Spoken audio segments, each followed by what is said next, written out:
Hello, listeners, and welcome to Privacy Chats with Rachel and John, a podcast for privacy professionals and enthusiasts alike. I'm Rachel. And I'm John, your host, who will be taking you through a quick overview of the recently proposed update to the Children's Online Privacy Protection Act. And I said that whole thing out loud because Rachel and I can't decide if we're supposed to say it COPPA or COPPA, but we'll go with either one of those. Anyway, before we start the episode, I wanted to just take a moment to say that the information shared throughout this episode is that of our own and not in any way affiliated with our employers or other organizations. These episodes are produced on our own time and are based on our own research and professional opinions. Yeah, that's right. Well, thank you, John. We had an episode, a few episodes back, I believe, that really targeted COSA, the Kids Online Safety Act, as a proposed bill that may or may not be introduced as a formal law, but they did mention quite a few tidbits from COPPA, I'll call it. And the timing of these proposed updates, I thought were great for this episode, since we hadn't had very many since the COSA and COPPA episodes.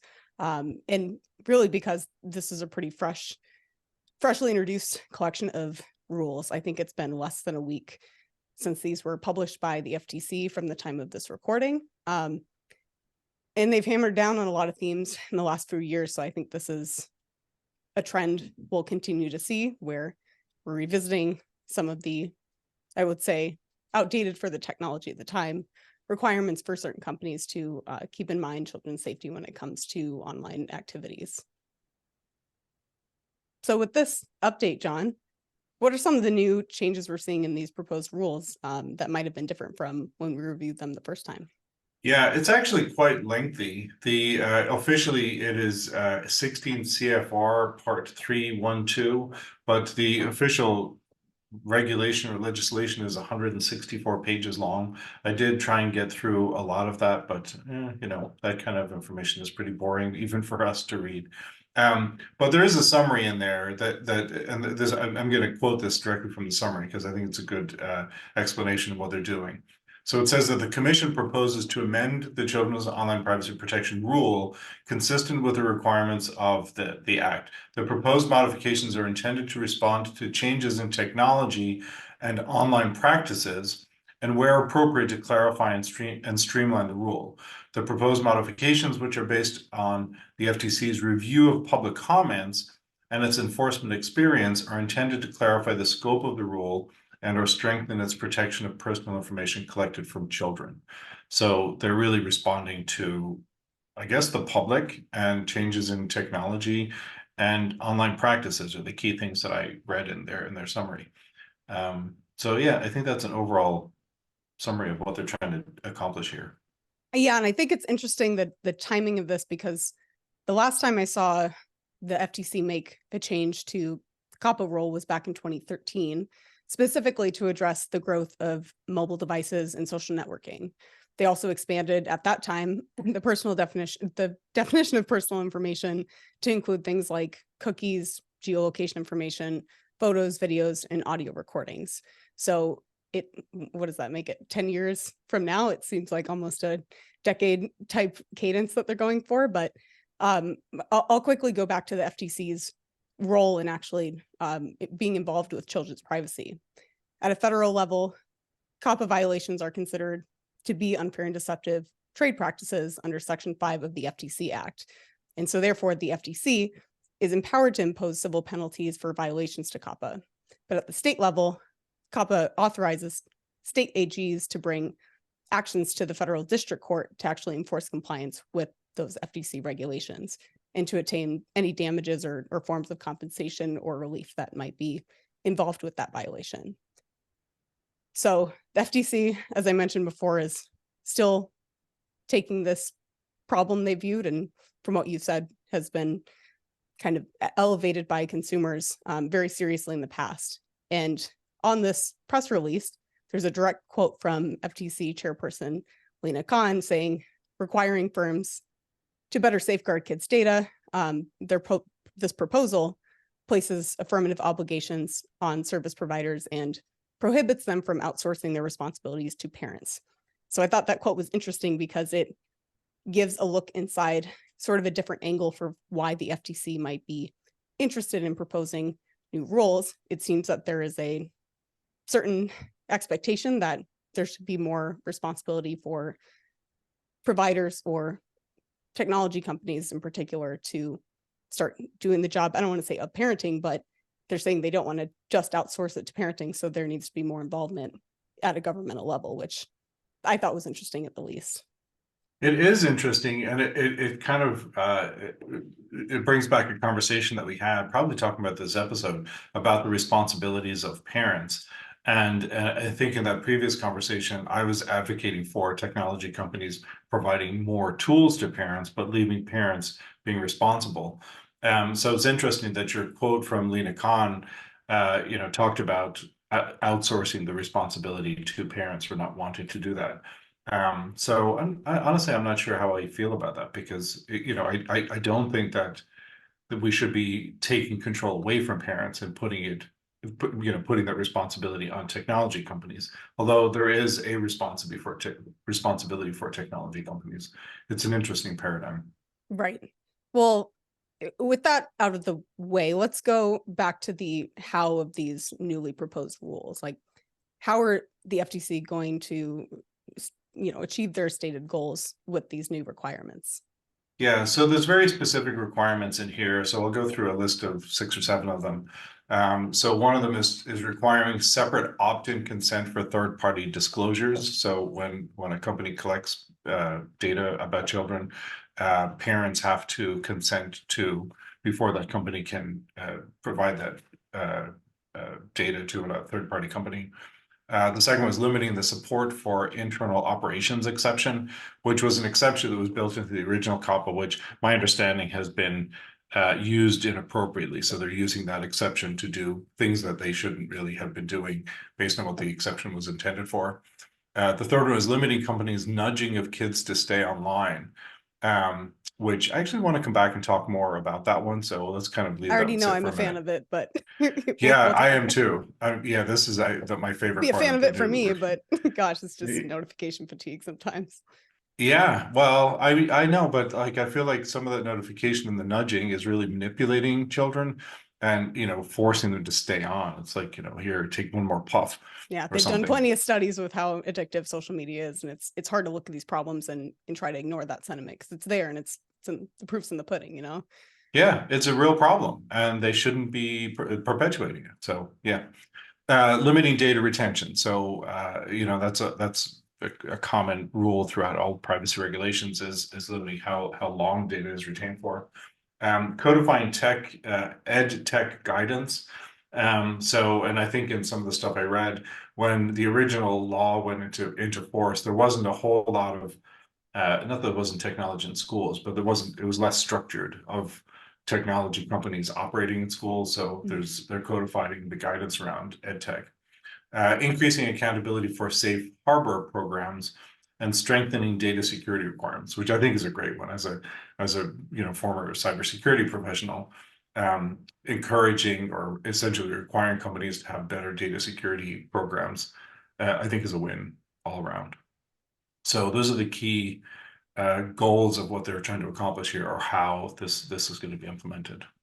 Yeah, I'd be interested to dive into a little bit more of those codifying the ed tech guidance. I mean, we won't be able to do it here, but while reading through the updates, I'm lamenting how little experience I have in that space, and I think it'd be really interesting for an expert to come on that might have been working in, I don't know, privacy and ed. Excuse me, I keep trying to say ed tech company to talk about the challenges there, because it's likely a different world with the types of data you're intending to collect for the reason of promoting better education system.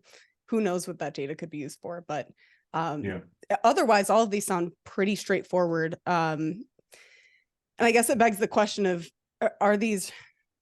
is it fair that some of these requirements meet or sometimes surpass even the expectations or the protections that adults have as far as their internet protection and online safety goes?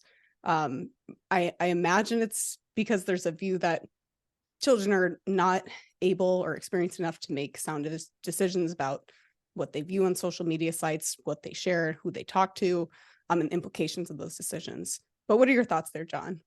Well, I think it's, I want to be clear that I think it's very, very important to protect children online. So I'll make that as a very definitive, declarative statement.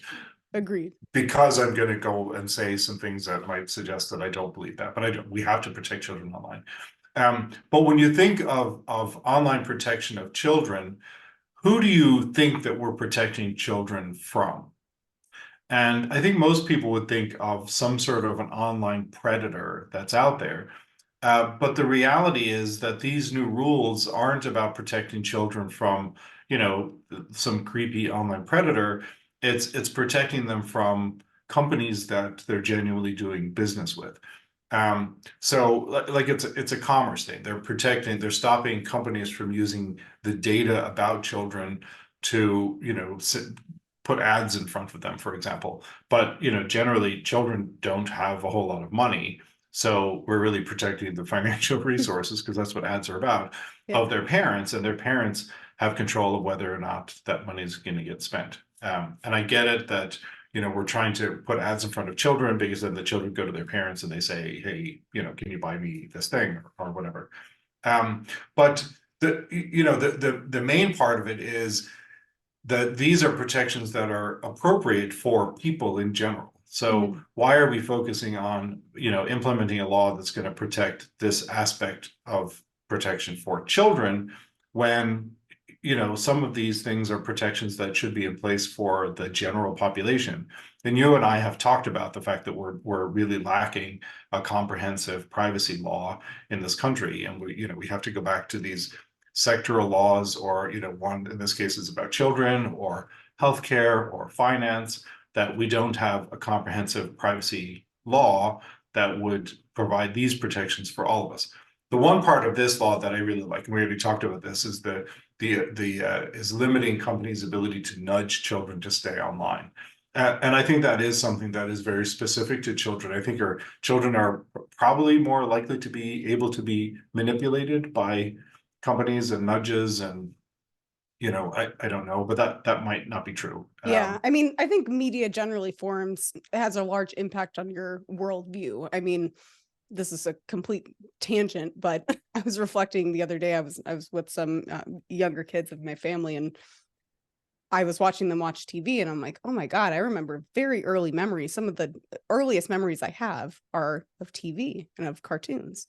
Depending Yeah, how young that child is, if they're engaging in social media, like their earliest worldviews are now, as opposed to 20, 30 years ago, formed online, I guess with the exception of some computers at the time, but at a vast scale, yeah, a 3, 4, 5-year-old doesn't have access and knows how to use an iPad. Like it's something that we're just now facing. And there's of course a lot that there's a lot to say about the benefit of early technological use. I mean, you get over a learning yeah, curve, like it was never there in a lot of ways, and it sets you up better for the rest of your life. But I do understand how the harms are kind of exacerbated for children who don't have a template for the universe yet and have to yeah, take what they see as absolute truth. Now, the same can be said for adults in a lot of circumstances, because manipulation is possible everywhere. In a way, it's kind of a necessity for marketing in some ways, but there are extremes that it can be taken that I don't think should be limited as far as protections go for just children, but to your point, yeah. to everyone. Right. And and it's hard to know, like a feature, the way a product works. I think the companies that put these features in place would say that they're responding to what their customers want. Mhm. And you could look at that behavior and say, well, no, you're trying to manipulate your customer base so that your ads are more successful, or you get them to stay online longer, or something like that. And it's hard to know. Like, it really gets into what is the inner motivation for these companies and the products and features and stuff that they implement. And what is an And ideal we're never state going to know too, that. right? Like Yeah. what utopia are we reaching for here? Because companies need to stay in business. I mean, the ones that are operating today are very crucial to the economy, and I think they do a lot of good. So Yeah. how can they balance that with responding to the rules, only to get more and more into eventually being proposed that they should in some ways step in as the role of the parent, which we agree that is kind of ridiculous, but that's how some of these comments read. Yeah, but you know, at the end of the day, there has to be some personal responsibility. Like, you know, I can choose to sit here on, you know, TikTok or something all day and just, you know, just scroll and hit the next thing that's coming in front of me, which is what they want you to do. Or I can take the personal responsibility and recognize, you know, no, it's time to go, you know, do something more productive or whatever it is. And I guess for the, you know, when it comes to children, when they don't have that personal sense of responsibility, that's where the parenting comes in. Mhm. And I think parents need to step up to the plate and do that, and they shouldn't be offloading that responsibility to technology companies. But you know what? I get it. There's a happy medium in there. I just wonder if it's appropriate to implement these kind of rules for children. Maybe it's appropriate for them for them to be implemented across the board. Absolutely agree. Well, I think we've covered the high points here today, John. I don't know about you, but I'll turn it over to our audience and say thanks for tuning into this episode of Privacy Chats. You can access all of the press releases and the official proposed ruling text through our episode description on whatever streaming platform you're listening or watching from. And lastly, don't forget to check out our LinkedIn page, which is maybe the easiest way to passively keep up to date with new episode releases and what we're talking about that week. Next, we'll be discussing the SEC's newly adopted cybersecurity rules, as well as a host of other information concerning those disclosure requirements. So until next time, see you later. Bye. Thanks, Rachel.